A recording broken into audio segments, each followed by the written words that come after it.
नमस्कार साथियों, जय हिंद। साथ में जय जोहार, क्योंकि आज हमारे छत्तीसगढ़ की पहली त्यौहार हरेली त्यौहार है, इसलिए हरेली त्यौहार की आप सभी को हार्दिक शुभकामनाएं। आज हम रविवार को होने वाली आबकारी भर्ती परीक्षा की चर्चा करेंगे। इसमें मैं आपको 3 टॉपिकों पर चर्चा करूंगा। पहला, आबकारी आरक्षक परीक्षा जो है वो पुलिस भर्ती के लिए कैसे फ़ायदेमंद है। दूसरा, व्यापम में जो नया दिशा निर्देश, परीक्षा से संबंधित नया दिशा निर्देश जारी किए हैं, पुलिस और परीक्षा में क्या करें, परीक्षा के उपरांत खुद का आकलन कैसे करें ताकि जो आप पुलिस की भर्ती आने वाली है उसके लिए फ़ायदेमंद हो सके। तीसरा टॉपिक है, आबकारी आरक्षक भर्ती में कितना कटअप जा सकता है। तो सभी से निवेदन है कि आप ये वीडियो लास्ट तक देखें ताकि आप जो पुलिस की तैयारी कर रहे हैं आप या फिर आबकारी की परीक्षा दिलाने जा रहे हैं उसमें आपको लाभ हो सके। तो पहले टॉपिक से हम शुरू करते हैं। आबकारी आरक्षक भर्ती पुलिस भर्ती के लिए बहुत ही ज़्यादा फायदेमंद है। इसको आपको मैं कुछ पॉइंट्स में बताऊंगा, क्योंकि देखिए, पुलिस और आबकारी विभाग लगभग दोनों एक ही है। पुलिस और आबकारी विभाग दोनों एक ही है। दूसरा क्या है, इसमें इस परीक्षा जो सिलेबस है, सिलेबस में अगर आबकारी के सिलेबस में हम दो विषयों को निकाल दें, ये हिंदी और अंग्रेजी जो 6 और 7 नंबर का है, उसके बाद लगभग 80% सिलेबस पुलिस का ही सिलेबस है, जो आपके लिए सबसे ज़्यादा फायदेमंद है। जो आप तैयारी अभी कर रहे हैं, जिस टॉपिक को पढ़ रहे हैं, जिस विषय को पढ़ रहे हैं, उसी से संबंधित पूरा परीक्षा उसी से संबंधित सवाल इसमें परीक्षा में आएगी। इसलिए यह परीक्षा आपके लिए एक मेगा टेस्ट की तरह है। और ये मेगा टेस्ट ऐसा टेस्ट है, ओरिजिनल टेस्ट मतलब जो परीक्षा हॉल का जो होता है, जैसे नॉर्मल हम कोचिंग में टेस्ट दिलाते हैं, लेकिन परीक्षा हॉल में टेस्ट दिलाना ओरिजिनल टेस्ट जैसा है। इसलिए पुलिस भर्ती के 1.5 महीने पहले आपको सेम पैटर्न में, सेम सिलेबस में वैसी परीक्षा दिलाने का अवसर मिलता है। यह आपके लिए सबसे ज़्यादा फायदेमंद है। इसका जो टाइमिंग है वो भी लगभग सेम ही है, 2 घंटे का। सवाल भी लगभग 100 ही सवाल रहेंगे। इसका तीसरा फ़ायदा ये है कि ये परीक्षा जो ले रही है व्यापम ले रही है, और आप सभी को भी पता है कि पुलिस की भी परीक्षा कौन लेगा, व्यापम। तो व्यापम के पैटर्न को समझना, व्यापम कैसे सवाल करता है, किस विषय से, किस टॉपिक से कैसे सवाल करता है, इसको आप अच्छे से समझ पाएंगे इस परीक्षा में बैठने से। या फिर जो बैठ नहीं पाएंगे वो परीक्षा के सवालों का आकलन करेंगे तो अच्छे से समझ पाएंगे कि पुलिस भर्ती में कैसे सवाल आ सकते हैं, हमको कैसे तैयारी करनी है, किस टॉपिक पे ज़्यादा ध्यान देना है। तो यह अगर एक दृष्टि में देखा जाए तो 1.5 महीने पहले ये भर्ती आपके लिए एक सुनहरा मतलब टेस्ट है, सुनहरा टेस्ट है। दूसरा टॉपिक, व्यापम ने अभी परीक्षा में जो सम्मिलित होने वाले अभ्यर्थी रहते हैं उनके लिए नया दिशा निर्देश जारी किए हैं, जिसको मैं मोटा मोटी बता दूं। पहला, 2 घंटे पहले आना है। 2 घंटे पहले बुलाने का कारण है, मेटल डिटेक्टर से अच्छी तरह से स्कैनिंग की जाएगी, साथ में हाथों से या सबको अच्छे से चेक किया जाएगा। इसलिए व्यापम ने कुछ दिशा निर्देश भी जारी किए हैं ताकि अभ्यर्थियों को दिक्कत ना हो।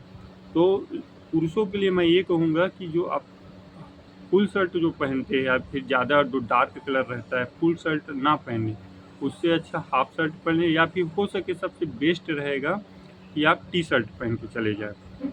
लड़कियां जो मेटल डिटेक्टर से होगा, इसलिए लड़कियां मेटल की ऐसी कोई भी चीज़ ना पहने। लड़के खासकर जैसे माला पहनते हैं या फिर चूड़ा वगैरह पहनते हैं, ये सबको अवॉइड करें, घर में ही रखे जाए। उसके बाद ऐसा कुछ नहीं है, एडमिट कार्ड लेके आपको जाना है और पहचान के ओरिजिनल कुछ भी, आधार कार्ड या फिर पैन कार्ड होगा, ड्राइविंग लाइसेंस होगा, उसको लेके आप चले जाएं।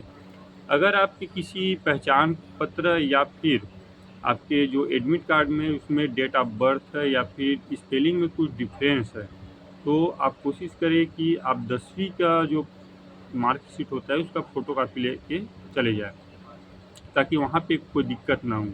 क्योंकि अब व्यापम थोड़ा कड़ाई कर रहा है परीक्षा में आने वाले अभ्यर्थियों के लिए। और दूसरा ये भी बोलूँगा कि आपको एक अनुमान हो जाएगा कि जो, जैसे आप पुलिस की परीक्षा दिलाने जाएंगे ही जाएंगे, तो एक अनुमान हो जाएगा उससे पहले कि कितना टाइम लगता है हमको, क्या-क्या लेके नहीं जाना है, क्या-क्या नहीं लेके जाना है, ये सब आपको जानकारी हो जाएगी। ताकि जब आप पुलिस की परीक्षा देने के लिए जाएँगे, तो आपको समय कम लगेगा। अब परीक्षा में क्या करें? आबकारी आरक्षक परीक्षा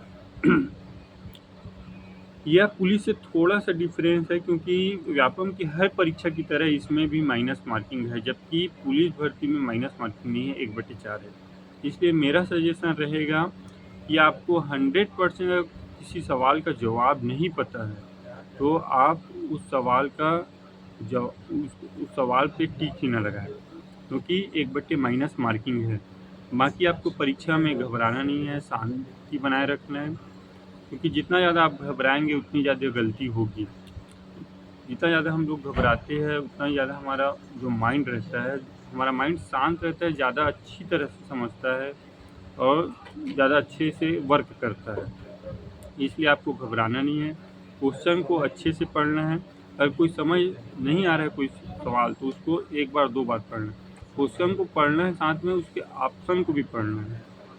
दूसरा, जब कभी भी आप टिक लगाते हो आंसर शीट पर जब आप टिक लगाते हो तो उसको मिलान कर लिया करो।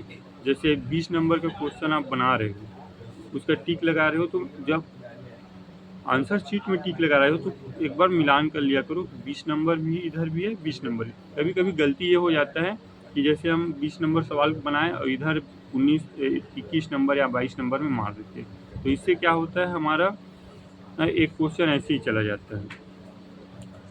उसके बाद क्या है कि आप रविवार को परीक्षा दिलाएँगे, कुछ दिनों में हो सकता है व्यापम मॉडल आंसर जारी कर दें, या फिर बहुत सारे, या फिर हम खुद आकलन कर लेते हैं कि जो सवाल दे रहे थे उसका कहीं से कहीं ना जवाब आ जाता है।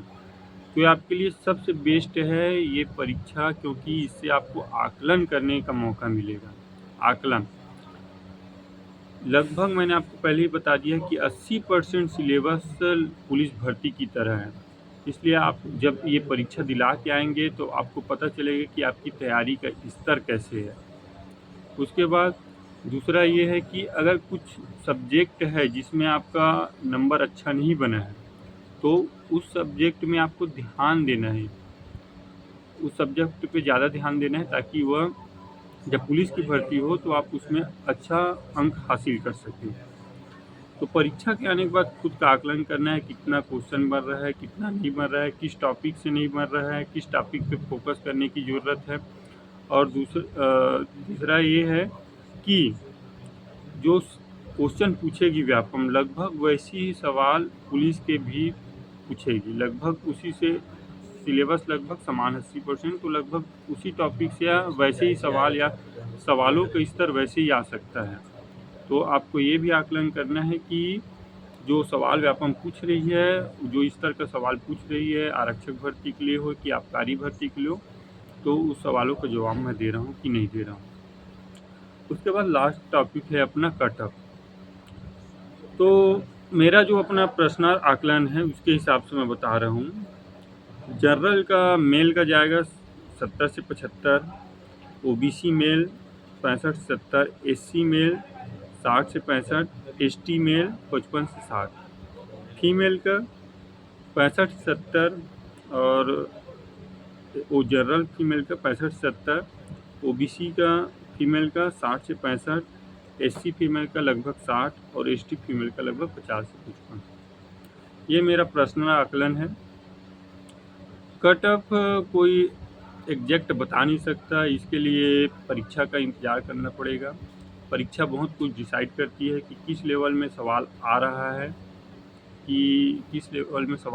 आ रहा है, उसके अकॉर्डिंग कहीं पेपर हार्ड आ जाता है तो कट ऑफ नीचे चला जाता है, और कहीं पेपर ईजी रहता है कट ऑफ ऊपर चला जाता है, और कहीं पेपर मीडियम रहता है तो कट ऑफ मीडियम रहता है। दूसरा होता है पोस्ट डिसाइड करते हैं कि पोस्ट ज़्यादा रहेंगे तो कट ऑफ कम जाएगा, पोस्ट कम रहेगा तो कट ऑफ ज़्यादा जाएगा। आबकारी भर्ती परीक्षा में सॉरी, कि पोस्ट कम है, इसलिए उम्मीद ये है कि कट ऑफ हाई जाएगा। ये मेरा पर्सनल अनुमान है। ठीक है साथियों, फिर आप सभी का आप सभी को बहुत बहुत शुभकामनाएं रविवार के लिए। आप अच्छे से परीक्षा दिलाने जाए, शांति से जाए, समय से पहले पहुंच जाए ताकि वहां कोई दिक्कत ना हो। सभी डॉक्यूमेंट को निकलने से पहले एक बार चेक कर ले कि कोई डॉक्यूमेंट छूट थोड़ी गया है, उसके बाद ही निकल ले। आप सभी को परीक्षा की अग्रिम शुभकामनाएं। साथ ही मैं कहूँगा कि आपके जो साथीगण है जो अभी तैयारी कर रहे हैं, उन तक ये वीडियो शेयर करने की कृपा करें ताकि उनको भी लाभ मिल सके। आप सभी को एक बार फिर से जय जोहार, नमस्कार, जय हिंद।